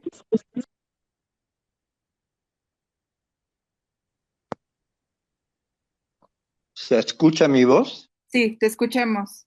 Adelante, por Sí, favor. bueno, mi nombre es Miguel Valencia, pero no pude yo ponerle nombre porque no sé manejar esta cosa. Bueno, quería yo preguntarle a los ponentes las mociones de orden que hemos elaborado ecologistas que llevamos más de 30 años en estos temas. Las mociones de orden van en este sentido, son conceptos de poner un freno, ¿no? La primera sería desindustrialización. La segunda moción de orden es desconexión, o sea, separarse de una manera, de un sistema económico y de una manera de producción de bienes o de consumo. La otra es descrecimiento, es decir, cambiar la idea de crecimiento sin límites para un crecimiento controlado. La otra moción de orden es desoccidentalización, es decir, en la cabeza tenemos una occidentalización que lleva a un imaginario de productivismo y de crecimiento. Entonces, la desoccidentalización de las mentes es fundamental. Esto lleva a otras consignas que se llama relocalización, es decir, producir local para consumo local o tratar de tener la mayor parte de lo que se consume local para evitar el transporte, que es una de las barbaridades más grandes del planeta. Y esto, desde luego, concierne a otras consignas políticas como es desconcentración del poder y el dinero y descentralización del poder. Todo esto se ha discutido desde hace 25 años, cuando a principios de este siglo empieza el debate sobre el pico del petróleo, con el famoso libro de La fiesta terminó, The Party's Over, que tuvo mucho impacto en Estados Unidos y en México. Y entonces con esto se empiezan los análisis más a detalle y percibimos la entrada del fracking para el 2005. Y en 2008 con Calderón hubo otro asunto, y en 2009 ya aparece fuerte en Copenhague el fracking, en 2010 en Cancún el Climaforum, y en 2013 ya se toma con el concepto de salir del petróleo, que ha sido nuestra bandera. Ahí se definen los colapsos, y en fin, ya viene un historial sobre todo esto que se ha estado discutiendo, que lo hemos visto desde hace varios años. Así que mi pregunta es si estas consignas que manejamos desde hace tiempo hacen sentido para ustedes. Gracias. Gracias, compañero. Sigue Marco Telles y se prepara Emilio Telles. Adelante, Marco. 2 minutos, por favor.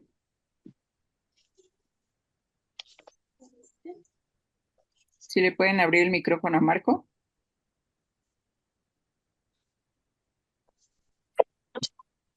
Hola, buenas noches. ¿Sí me escuchó? Sí, te escuchamos. Miren, acerca del compañero que acaba de decir de que que hay que vigilar cómo contaminamos, yo la verdad estoy un poco en contra de esa afirmación. Sé que desafortunadamente no todos cumplimos las reglas de depositar nuestra basura donde se debe, pero como estudiante de economía, eh, en el primer semestre tuvimos un profesor que nos enseñó y nos hizo ver que ese 1% que mencionan los ponentes son los que contaminan más. No, se nos dice que, por ejemplo, persona que tiene un automóvil que, por ejemplo, que es viejo, que no se puede comprar uno más moderno. ¿Cómo podemos comparar esa huella de carbono que generamos a por ejemplo, Taylor Swift, que ella, digamos, acaba un concierto y se va a cualquier otro lado en su avión?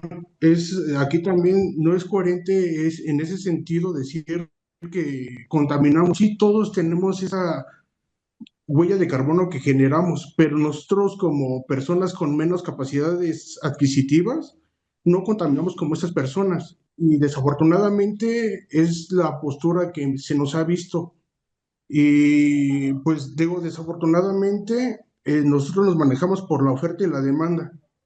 Y como estamos demandando más bienes de servicios de los que nuestro mismo planeta nos ofrece, es aquí la necesidad de encontrar maneras sostenibles para generar esas fuentes de energía, pero desafortunadamente tecnológicamente no tenemos ese desarrollo para hacernos sustentables. Y la verdad sí me gustó a la doctora, perdón, que da clases en la UNRC.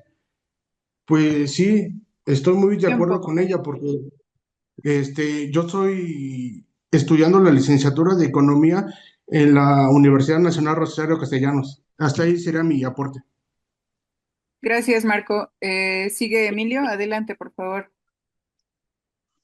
Sí, muy concreto. Creo que las participaciones de los dos compañeros que nos expusieron son muy claros sobre una conclusión básica. No necesitamos el fracking por dos razones.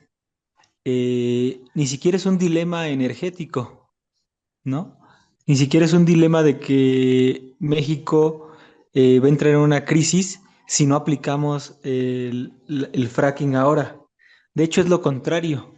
Y creo que si pusieron atención en la plática, la explicación de que estamos en un punto en el que extraer petróleo va a necesitar más energía de la que se saca y de que además la extracción de esa energía va a implicar un imperialismo estadounidense con sus empresas, tira todo el argumento de que nos abramos y que seamos conscientes para que la clase trabajadora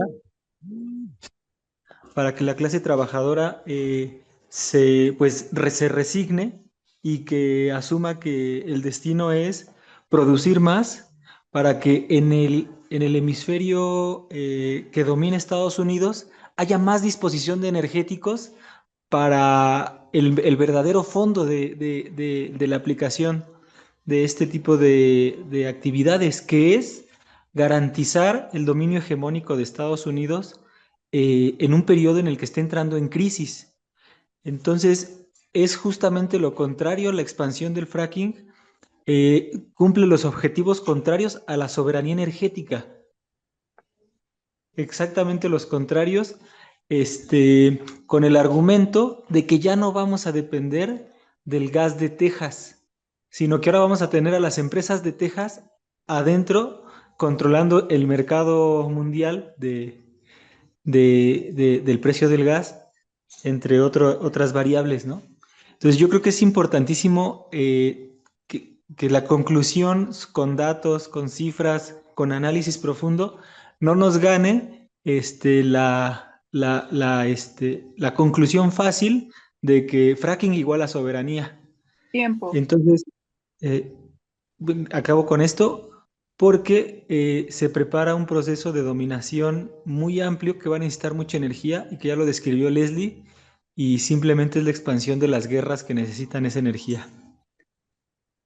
Ok, gracias, Emilio. Entonces, ya para finalizar, pues pediríamos a los ponentes, el doctor Luca, doctora Leslie, que pudieran tener una última participación de cierre, de ser posible que fuera quizá unos 5 minutos. Les pediría para poder cerrar. Entonces, Luca, si quieres comenzar y después le damos la palabra a Leslie. Sí, muchas gracias. Bueno, muchísimas preguntas y en efecto es un tema complejo y bueno, hay mucha información al respecto. Voy a tratar de estar dentro de estos 5 minutos que dices, aunque se podría dar una conferencia sobre esto. Las primeras dos preguntas justamente plantean, decían, bueno, sí, el diagnóstico es fácil hacerlo, no tan fácil, digamos. Sabemos que estamos con todos esos problemas, pero ¿cuáles son las soluciones? Bueno, yo son 15 o 20 años que hablo de esto, no es que ahora digo que hay estos problemas. Incluso la intervención de, creo que fue Miguel Valencia, mencionó que son 30 años, que hay evidencia de que estamos en una trayectoria completamente insostenible, ¿no? Como civilización industrial y particularmente en el mundo occidental capitalista, Entonces, digamos, no es que ahora descubrimos esto. Parece ser que el gobierno lo descubre ahora porque habla de ahora de repente nos damos cuenta que necesitamos el fracking porque importamos 75% del gas. Pero bueno, esto lo sabemos desde mucho tiempo y por eso que yo me fui atrás a ver desde el inicio de este siglo cómo ha aumentado nuestra dependencia del gas. Y debo decir que esos son procesos transeccionales, son políticas transeccionales. A pesar que ahora hubo un cambio de gobierno, ahora hace 8 años, digamos, se supone que estamos en un gobierno más progresista, más de izquierda, no se han cambiado dos cosas. Lo primero es el modelo exportador de México vinculado a Estados Unidos, que incluso se quiere profundizar más. Y la otra es la generación de electricidad con gas que ha empezado con Fox, continuado con Calderón, con Peña Nieto y con López Obrador aún más. Ahora con el gobierno de la doctora Claudia Sheinbaum se está metiendo más renovable, pero todavía es muy incipiente, digamos, esta contribución. Solución, no hay una solución fácil, evidentemente, pero yo como geólogo que he estudiado el tema desde 20 años, me queda claro que ya no podemos crecer en energía, que ya no podemos crecer tampoco con renovables, porque la renovable depende de los combustibles fósiles para hacer paneles solares, aerogeneradores, baterías, se necesita minería, se hace con diésel, toda la producción de acero, concreto, minerales críticos, todo viene de los combustibles fósiles. Claro que tenemos que entrarle más a las renovables, podemos sustituir una parte, pero necesariamente tenemos que decrecer nuestro consumo de energía. Y no es una cuestión política, no es una opción, una agenda política, es inevitable. Lo siento, pero es así. Entonces, bueno, yo he escuchado también a Ángel Valdera. Él es ingeniero, pues, pero yo le puedo decir como alguien que conoce cuáles son los recursos, la disponibilidad de recursos de este planeta y también cuáles son los impactos ambientales, porque lo decía también Leslie. O sea, hemos rebasado ya 7 de los 9 límites planetarios. Es decir, que ya estamos en una trayectoria donde si continuamos así, la vida en este planeta se vuelve insostenible, imposible. Entonces, necesariamente necesitamos disminuir nuestro consumo de energía. Ahora, ahí es donde entra el tema de la desigualdad, que lo planteó muy bien Leslie con muchas gráficas. No podemos pedirle a los que viven apenitas o incluso por debajo del mínimo necesario de disminuir sus consumos. ¿Quién tiene que disminuir esos consumos? Son ese 5, 10, 1% super consumidor derrochador que es responsable además de la gran parte de las emisiones, pero también cierto tipo de industrias que van a ser insostenibles, ya lo son en parte, pero ya van a serlo cada vez más. De hecho, lo que estamos viendo a nivel planetario es una guerra abierta por los recursos que quedan. Las guerras que está, ahora Estados Unidos se quitó la máscara con Trump y va por los recursos que quedan con la fuerza bruta. Lo hemos visto en Venezuela, lo hemos visto con el apoyo al genocidio en Gaza, lo hemos visto con el ataque a Irán, lo hemos visto con la guerra de Ucrania, que finalmente es una guerra entre la OTAN y Rusia. Entonces, hay una serie de conflictos armados para quedarse con lo último que queda. Tenemos que ir en una dirección distinta, evidentemente. Y entonces tenemos que a nivel local, a nivel nacional, por ejemplo, yo cuestiono, como lo dije en mi plática, la posibilidad, digo, la política actual de tener aún más integración con Estados Unidos, aún más industrias extractivas que finalmente benefician solo marginalmente al país, benefician ciertos sectores industriales, ciertos sectores de la población, pero no la población en general. Tenemos que dejar de pensar que el crecimiento de la economía en términos de Producto Interior Bruto es un indicador del bienestar. No lo es. La economía puede seguir creciendo, pero hay cada vez más desigualdad. Tenemos que cambiar completamente el paradigma. Y ahí, bueno, las cosas que mencionaba Miguel son seguramente importantes, aunque son complicadas de aplicar, ¿no? Desindustrialización, desconexión de crecimiento, desoccidentalización, eso se puede decir como descolonialización, porque también estamos siempre con esos modelos que vienen del norte global, ¿verdad? Y la relocalización, yo creo que es fundamental. O sea, tendríamos que tener economía cada vez más locales o más regionales que producen solamente las cosas prioritarias para la alimentación, una agricultura que no dependa de los combustibles fósiles, salud, educación, transporte público. Esas son las prioridades. Y esto es importantísimo hacerlo porque ya estamos llegando a una especie de colapso de esta civilización por la falta de recursos energéticos y materiales que son cada vez más difíciles de conseguir. Y bueno, sobre el nuclear siempre sale la pregunta, solo mencionar que no es una solución, el nuclear produce el 4% de la electricidad de este país, aunque lo duplicaríamos con un costo muy alto y con los riesgos que conocemos no cambiaría mucho. Además, recuérdense que la electricidad solo es el 20% de toda la energía que consumimos. Entonces, finalmente, no va por producir más energía con otras fuentes, que es muy difícil y cada vez más caro, sino va en reducir nuestro consumo de energía y nuestros consumos de materias primas, porque la minería tiene que ver con la huella ecológica, y redistribuir los recursos que hay y tratar de vivir dentro de estos límites planetarios. Bueno, no continúo más porque si no me llevo otra media hora. Gracias. Muchísimas gracias, doctor Luca. Adelante, Leslie, por favor. Emilio, si le puedes abrir el micrófono a la doctora Leslie. Sí, voy, le estoy buscando. No me aparece. Listo. Ok, sí, muchas gracias. Bueno, quizás en forma de conclusión, pues de nuevo retomar que estamos discutiendo este tema, pero tenemos que entenderlo en toda la complejidad, tanto a escala global como en una escala histórica importante, ¿no? Creo que nosotros tenemos que pensar a largo plazo, porque efectivamente dependemos de los sistemas planetarios, dependemos de la temperatura, de los suelos, de la biodiversidad. Y el sistema económico que tenemos actualmente está en una lógica completamente distinta. Tan es así que vemos todos los problemas ambientales que hoy ya tenemos. Si nosotros no cuestionamos esa forma en la cual nos relacionamos con el planeta y con los sistemas, lo único que vamos a tener es un proceso de retroalimentación positiva que intensifique esa crisis, ¿no? Entonces, tendríamos que pensar efectivamente cómo le hacemos para generar un proceso que le ponga stop al consumo de energía.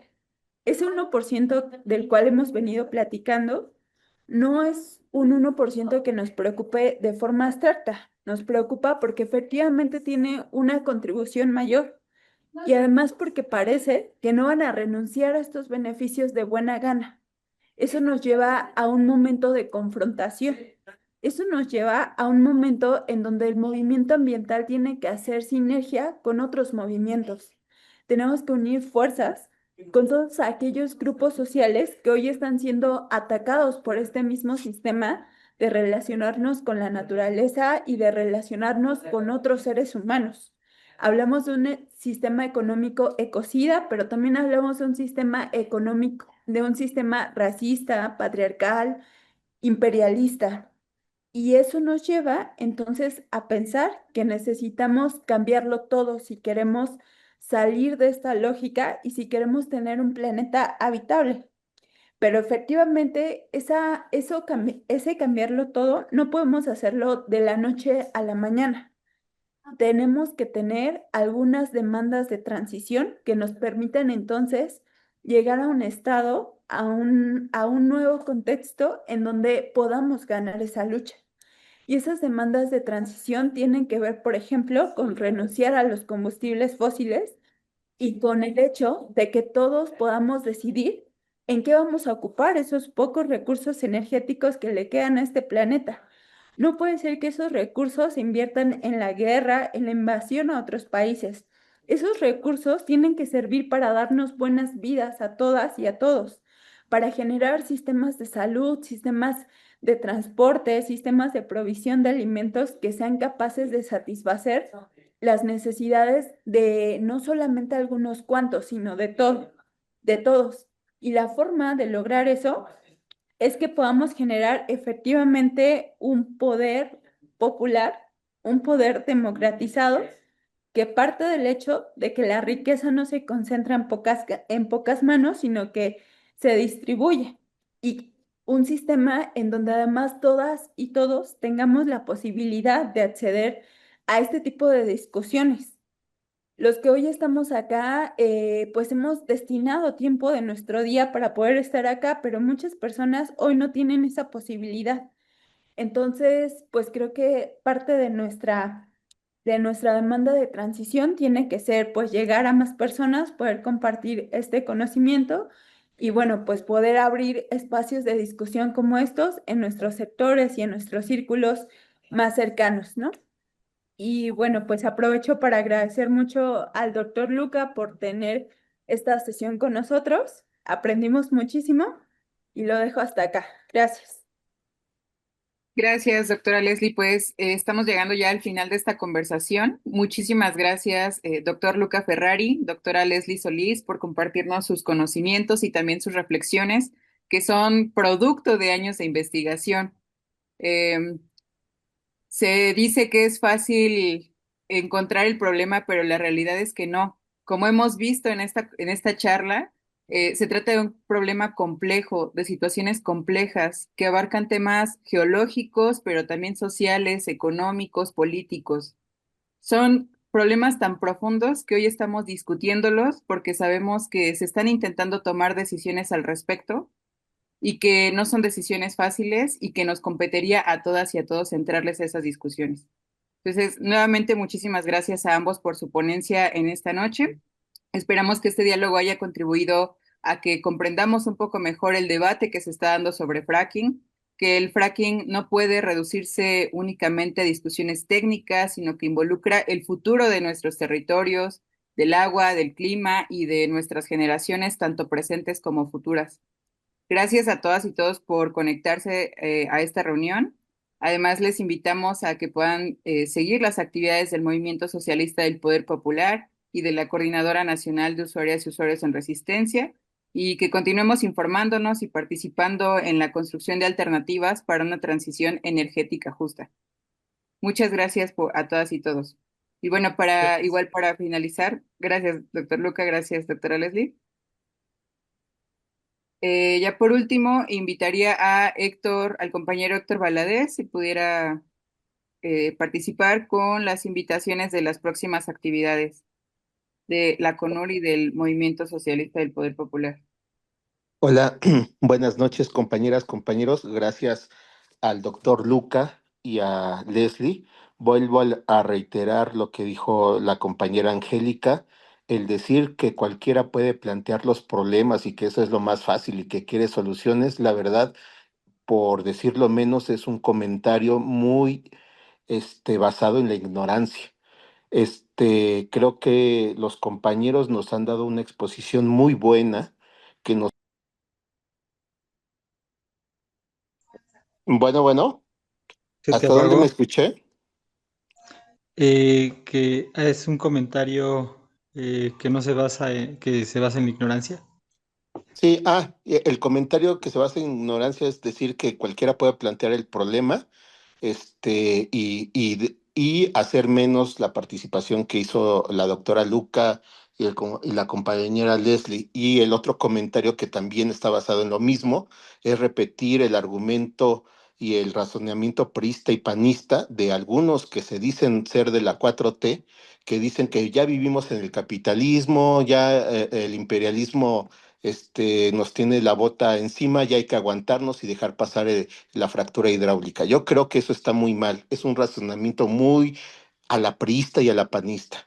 Entonces, yo creo que es muy importante seguir analizando en función de los datos, en función de datos científicos y en función de argumentos que van a la raíz del problema. Y por eso es muy importante agradecer a Luca y a la compañera y al doctor Luca y la doctora Leslie, las aportaciones que nos hacen para que nosotros podamos seguir entendiendo la realidad para poderla transformar y no solamente dejarnos llevar por lo ya existente, aunque sea terrible, porque la realidad se puede transformar, ¿no? Bueno, pasando a otra cosa que tiene que ver con esto, tenemos la actividad y la invitación a todas y todos para vernos el día domingo a las 10 de la mañana. Habrá una marcha en la Ciudad de México del hemiciclo a Juárez, al Ángel de la Independencia, donde estaba la antigua embajada gringa. A esa movilización están convocando muchas organizaciones, desde organizaciones de izquierda radical hasta Morena. Obviamente ahí van a participar gente de Morena que obviamente no es de las que dice ya ni modo, sino es dar la pelea para que no se permita la invasión a Cuba y dar la pelea para que el imperialismo no haga lo que quiera en América Latina. Se puede dar la pelea alzando la voz, mostrando que somos muchos, para que no nos impongan ni la fractura hidráulica, ni tampoco nos impongan la dominación de nuestros recursos naturales para beneficiar al 1%, que es el que más contamina. Y entonces invitamos a todas y todos a que puedan participar a esta movilización unitaria de la gente que lucha. Es un espacio muy amplio el que está convocando, y en esa convocatoria, en primer lugar, está la Coordinadora Nacional de Usuarias y Usuarios en Resistencia y también el Movimiento Socialista del Poder Popular. Una convocatoria que por lo regular se hace cada año para conmemorar el inicio de la Revolución Cubana, pero que este año adquiere una importancia trascendental ante las amenazas que hay por parte de los gringos hacia Cuba y hacia México. Defender a Cuba es defender a México, y convocamos a esta movilización con dos consignas: no a la guerra contra Cuba y petróleo mexicano para Cuba ya. Entonces, los invitamos, compañeros, nos vemos a las 10 en el hemiciclo a Juárez para dar la pelea con todas las demás organizaciones. Muchas gracias por permitirme dar este comercial. Hasta luego.